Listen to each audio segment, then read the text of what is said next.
Hay un reavivamiento en el pueblo de Dios. La iglesia no se detiene, la iglesia avanza. Hay espíritu de solidaridad. Yo tengo una nieta que el otro día, en la hora del almuerzo, el sábado, dice, yo tengo que salir, porque el almuerzo demoró un poco. Dice, tengo que visitar personas, tengo que llevar alimentos para las personas. Interesante. En medio del dolor, de la penumbra, hay espíritu de solidaridad. Y todos los jovencitos de la iglesia estaban yendo en esa campaña para distribuir alimentos. Hay cosas buenas. Felicitaciones porque tú has ayudado a alguien durante estos tiempos de pandemia. No lo has dicho a nadie, pero tú sabes. Tú has extendido la mano a alguien. Tú has orado por alguien. Tú has llamado a alguien llevándole palabras de ánimo. Eso es lo que el pueblo de Dios tiene que hacer. Vamos a estudiar esta semana la lección número 5 para el 30 de octubre del año 2021. El título de la lección, El extranjero dentro de tus puertas. Voy a empezar haciendo algo que no hago siempre, leyendo una cita del Espíritu de Profecía. Está en Palabras de Vida del Gran Maestro, página 342. Dice así: el último mensaje de clemencia que ha de darse al mundo es una revelación de su carácter de amor. Los hijos de Dios han de manifestar su gloria. En su vida y carácter han de revelar lo que la gracia de Dios ha hecho por ellos. El último mensaje de advertencia al mundo. El último pregón del Evangelio. El Evangelio eterno. El mensaje del tercer ángel. La verdad presente que el pueblo, el mundo está necesitando hoy. No es un mensaje de palabra, no es un mensaje de teoría, no es ni siquiera un mensaje doctrinal, aunque necesitamos enseñar la doctrina, porque la doctrina son los caminos por donde Dios quiere que andemos. Pero el último mensaje de clemencia al mundo es una revelación del carácter de Dios. El carácter de Dios tiene que verse en la vida de cada hijo. Quiere decir, la religión no puede ser algo exterior. La religión tiene que ser algo interior, que se traduce para lo exterior. Pero cuando estamos preocupados solo en mostrar una cara bonita, un rostro bonito al mundo, y nos olvidamos de vivir el Evangelio dentro de nosotros, de tener el carácter de Dios en nuestro corazón, ahí estamos mal. Me impresiona la última parte, dice que el pueblo de Dios en su vida y carácter han de revelar lo que la gracia de Dios ha hecho en tu vida. ¿Qué es lo que la gracia de Dios ha hecho en tu vida? ¿Ha cambiado tu carácter? ¿Eras un hombre violento, ahora eres un hombre amoroso? ¿O simplemente has aprendido a guardar el sábado y nada más? ¿Ah? ¿Qué es lo que la obra de Dios ha hecho en tu corazón, en tu vida? ¿Ah? El otro día alguien me decía, yo no sé por qué mi esposa, mis hijos no se convierten si ya les he enseñado toda la verdad bíblica. Y un día circunstancialmente hablando con uno de los hijos, dice, pero es que mi papá es un gruñón, es un hombre terrible, un hombre que agrede a mi mamá, que agrede a los hijos. Entonces, ¿quién va a creer en ese tipo de evangelio? Esto es el asunto de la lección de esta semana, que el evangelio de la verdad presente, que tiene el amor de Dios como centro, que se revela en el carácter de los hijos de Dios. Ese mensaje también estaba en el libro de Deuteronomio. Por eso leo lo que dice Deuteronomio capítulo 10, versículo 16. Circuncidad pues el prepucio de vuestro corazón y no endurezcáis más vuestra cerviz. Circuncidad vuestro corazón. Tú sabes que la circuncisión era una evidencia del pacto que Dios había hecho con el ser humano. ¿En qué consistía el pacto? Tú no eres nada, no puedes nada, tú lo has perdido todo por tu propia voluntad. Pero yo te salvo, yo lo hago todo por ti, sin que tú pagues nada, sin que tú hagas nada. Y el tercer ítem, ahora anda en mis caminos, sigue mis consejos, obedece mis instrucciones. Y la circuncisión era una especie de señal de ese pacto. Muchos preguntan qué es la circuncisión. Era una marca que se colocaba en el órgano sexual masculino. Era lo que hoy sería el bautismo, un pacto de amor con Dios, de fidelidad con Dios. Se circuncidaba al varón israelita como evidencia de que él pertenecía a Dios.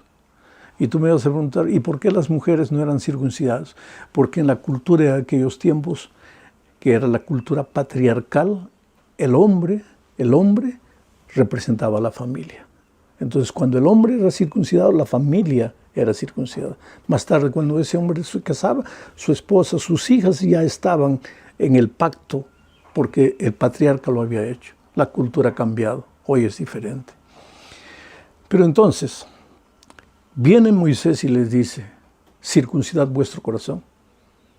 Quiere decir, no basta la circuncisión en el órgano masculino. Imagínate, a veces los hombres eran, cuando alguien se convertía ya adulto, venía al pueblo de Israel, era circuncidado. ¿Qué hacía el ser humano para ser circuncidado? Nada. ¿Qué hacía después de ser circuncidado? Nada. Dios lo hacía todo. Dios lo cuidaba, Dios lo protegía, Dios lo redimía. En ese sentido era una señal del pacto. Pero lo que Dios está queriendo decir aquí es, no limites eso al aspecto exterior. Circuncida el prepucio de tu corazón. Es decir, los israelitas estaban muy preocupados en guardar la ley, la norma, la liturgia. Pero ¿y el corazón? No eran diferentes de nosotros. Muy preocupados con las exterioridades y no se preocupaban con el corazón. Y entonces el mensaje del tercer ángel, la verdad presente, que ya estaba en Deuteronomio, decía, yo quiero que salgas de las cosas exteriores y te preocupes por las cosas interiores, para que las exteriores sean un resultado natural de las cosas interiores. Vamos a la segunda parte. Amaréis al extranjero. Ahora, si tu corazón ha cambiado, si tu vida es una revelación del carácter de Dios, entonces tienes que amar al extranjero. Porque el egoísmo puede ser individual y puede ser colectivo. Es decir, yo me amo a mí y amo a mi familia. Pero yo, como peruano, amo al Perú y amo a los peruanos. Y yo, como sudamericano, amo a Sudamérica y a los sudamericanos. Yo, como adventista, amo a los adventistas. Y ahora viene Dios y dice, no, Señor. Tu amor no tiene límite. Tu amor tiene que ser entregado a tu prójimo. ¿Y quién es tu prójimo? El que está cerca de ti. No interesa el color de su piel, no interesa la manera como él cree, como él piensa, no interesa de qué país viene, qué idioma habla. Tienes que amar al que está cerca de ti, tienes que protegerlo, tienes que ayudarlo. Especialmente los extranjeros, generalmente van a una tierra extraña. Yo agradezco al Brasil de una manera extraordinaria, porque yo soy extranjero en este país. Yo llegué hace muchos años sin hablar una palabra de portugués al Brasil. Y aquí los brasileños me amaron, me aceptaron, me recibieron, me abrieron el corazón. Hoy día, por ejemplo, nosotros vemos inmigrantes de algunos países ahí, musulmanos, saliendo de su país, solo con la ropa en el cuerpo, sin nada, llegando a un país extranjero. ¿Cómo recibimos a esas personas? ¿Cómo recibimos? ¿Cuál es nuestra actitud para con relación a esas personas? Quiere decir que si el Evangelio en ti no es solamente teoría, no es solamente doctrina, si Cristo se revela en tu carácter, entonces pues tienes que extender la mano al necesitado, al carente, al prójimo, al extranjero, sin importarte con nada, simplemente porque la persona está a tu lado y necesita de ti. Esto es interesantísimo, querido. En Deuteronomio capítulo 10, versículo 10, 17 al 19, dice lo siguiente. Porque Jehová vuestro Dios es Dios de dioses y Señor de señores. Dios grande, poderoso y temible, que no hace acepción de personas ni toma cohecho, que hace justicia al huérfano, a la viuda, que ama también al extranjero, dándole pan y vestido. Amaréis pues al extranjero. porque fuisteis extranjeros también en la tierra de Egipto. Que Dios maravilloso no hace acepción de personas.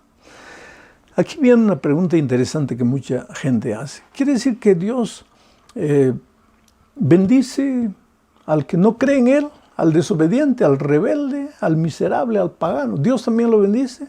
Oh, querido, la bendición de Dios cuando cae del cielo llueve para todos, para todos. Pero para que te caiga las gotitas de la bendición de Dios, tienes que estar en el territorio de la bendición. El centro del territorio de la bendición es Cristo.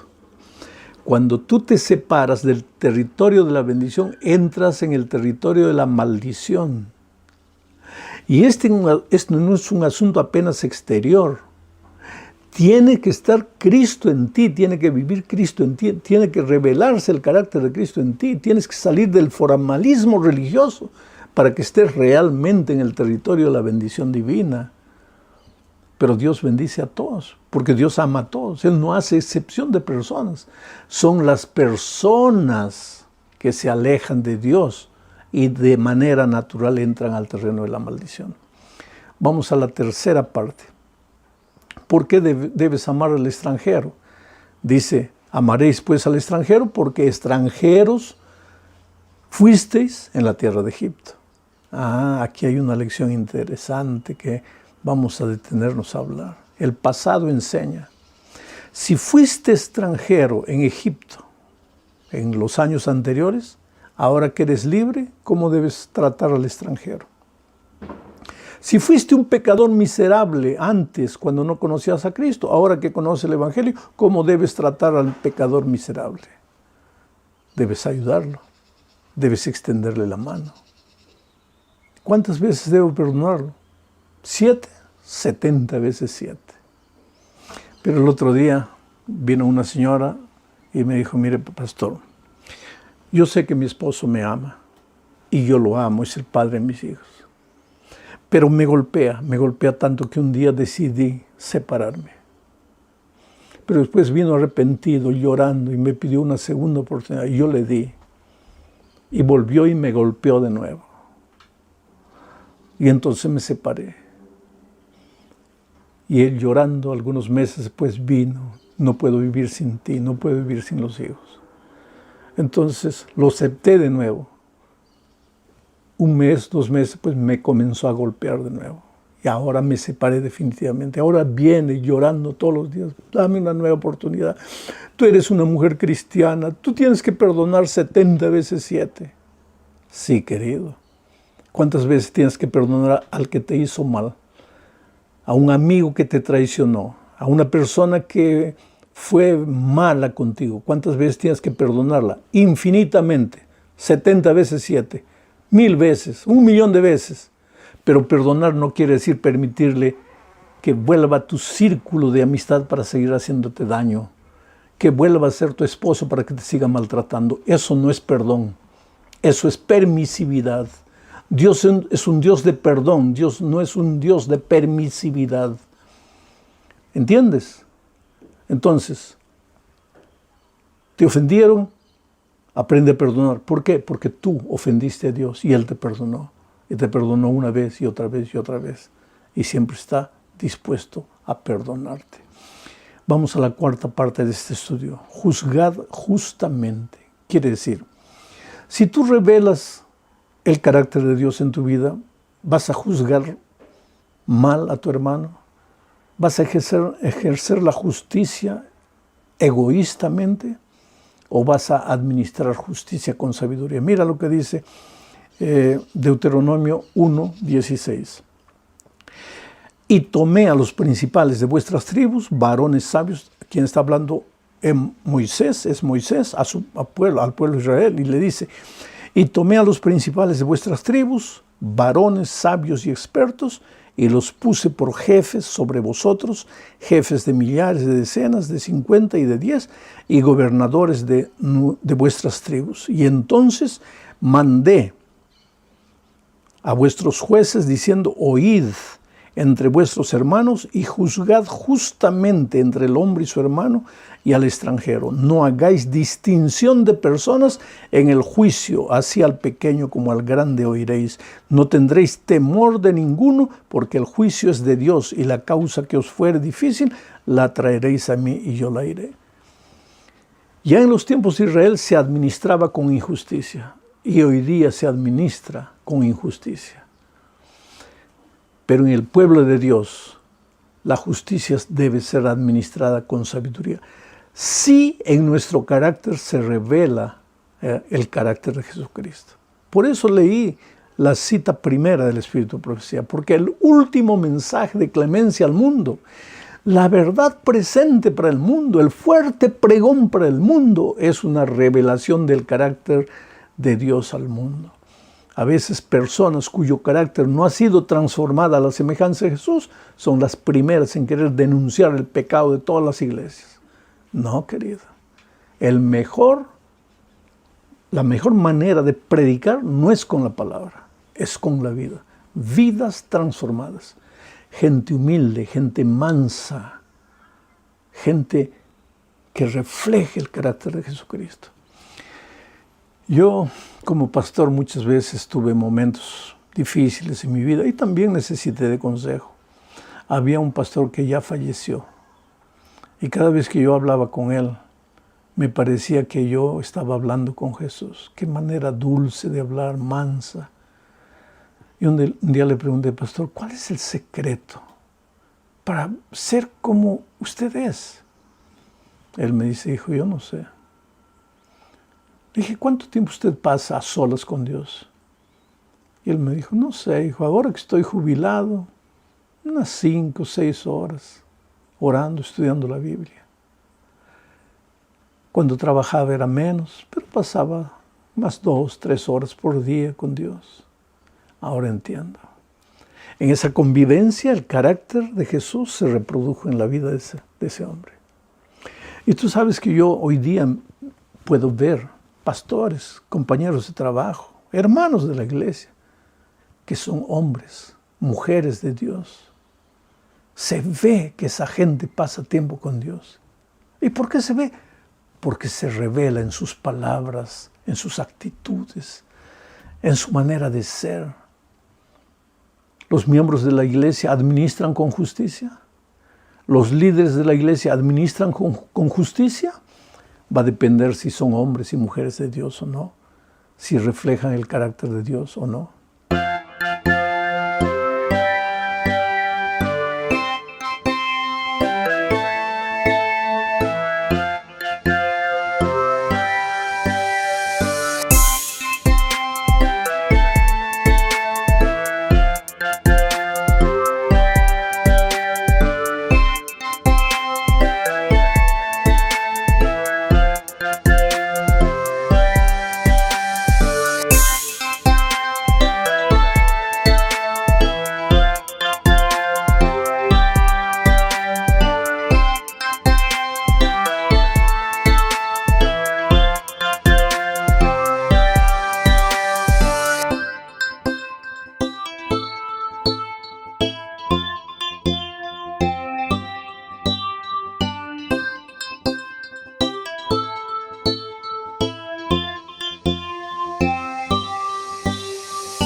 Llegamos a la parte final del estudio hablando también de nuestras actitudes para el mundo, que debemos vivir una religión pura como resultado del carácter de Jesús en nuestro corazón.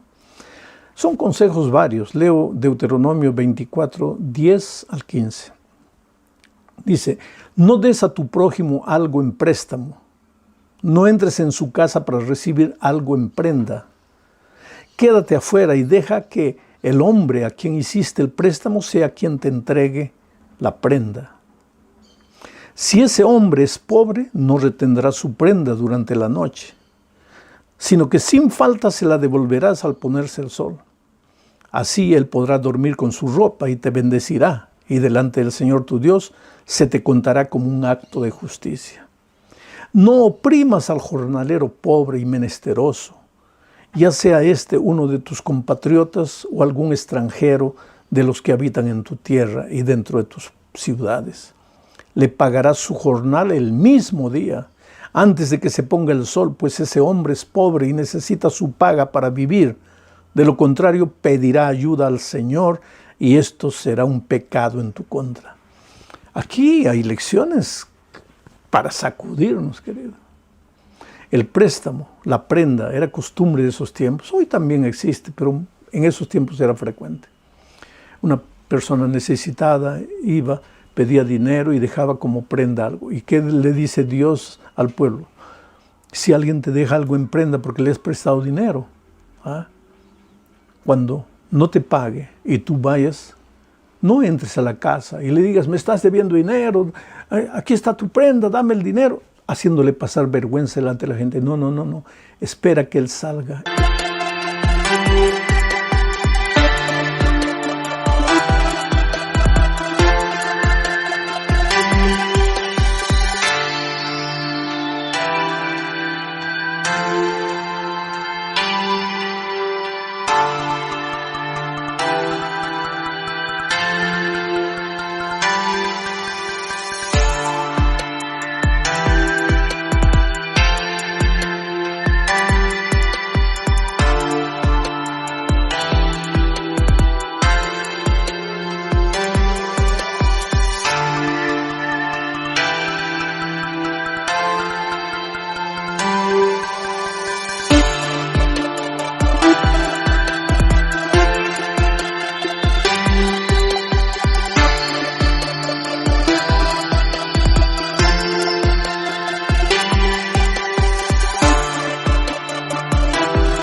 Cuando estás solo contigo, habla con esa persona. ¡Qué cortés es Dios! ¡Qué maravilloso! ¿Por qué te hago pasar vergüenza? ¿Por qué tengo que hacerte pasar vergüenza en público? Aunque tú seas el culpable, aunque tú me debas, ¿por qué te tengo que hacer pasar vergüenza en público? ¿Qué lección tú puedes sacar para tu vida aquí? Y otra cosa, no seas injusto con el que trabaja para ti. Dice, si tienes que pagarle hoy, porque trabajó hoy, págale. Porque él depende de eso para sobrevivir. A veces yo encuentro actitudes interesantes. Ya llegó el 30, ya tienes que pagar a tu empleado. Tienes el dinero, pero no pagas. Voy a pagar el lunes. ¿Pero por qué el lunes? No tienes el dinero. ¿Por qué? Sé justo. Recuérdate que todo el que trabaja, trabaja por un sueldo.